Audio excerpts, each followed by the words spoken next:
जीवन में आप अनेक प्रयास करते हैं, आपका मन तृप्त नहीं हो पाता, और अगर तृप्ति मिलती भी है तो वह क्षणिक होती है।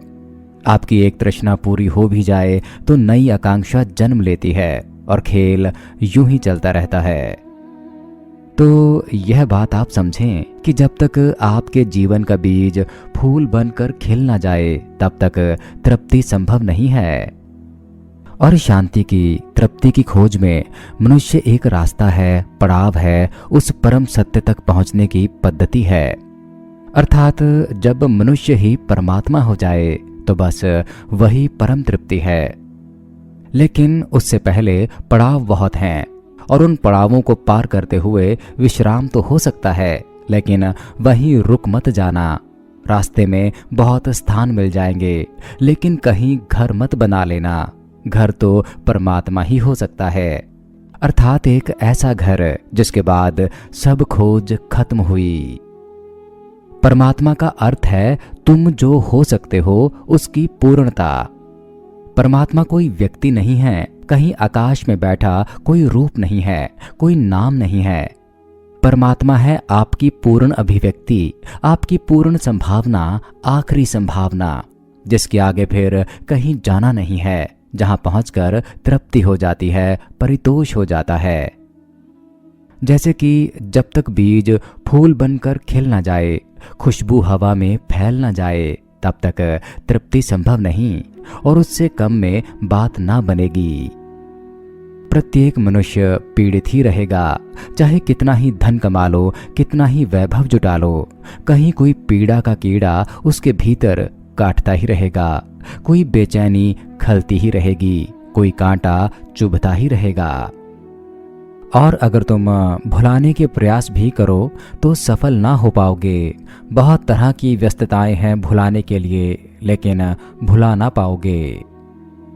परंतु यह जान लेना बहुत ही शुभ है कि कुछ भी पालो, जीवन में तृप्ति संभव नहीं, अंत में अधूरेपन का तीर चुभा ही रहेगा। तो आप कुछ भी करो, असफलता ही हाथ लगती है। परंतु जीवन के इस सत्य की समझ जिन लोगों के भीतर विकसित हो जाती है, वे लोग ही किसी न किसी दिन कभी न कभी परमात्मा तक पहुंच जाएंगे।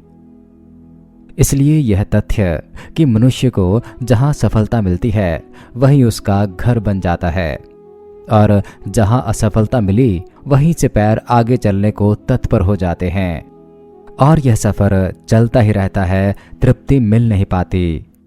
क्योंकि परमात्मा तक पहुंचे बिना कोई तृप्ति संभव है ही नहीं।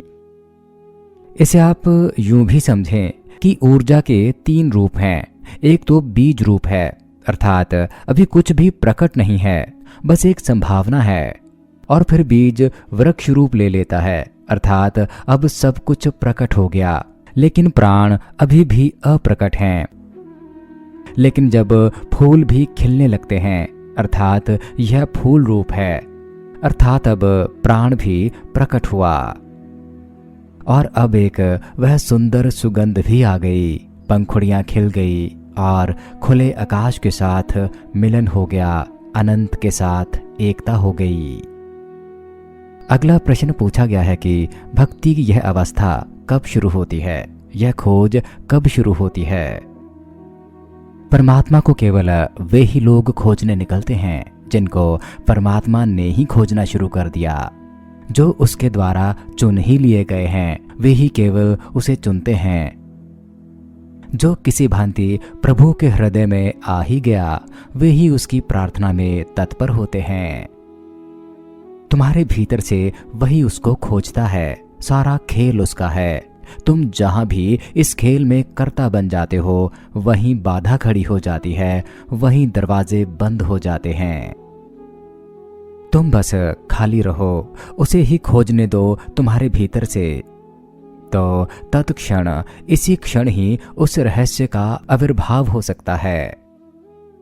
भक्ति को समझने में इस बात को जितना गहराई से समझ लो उतना उपयोगी है।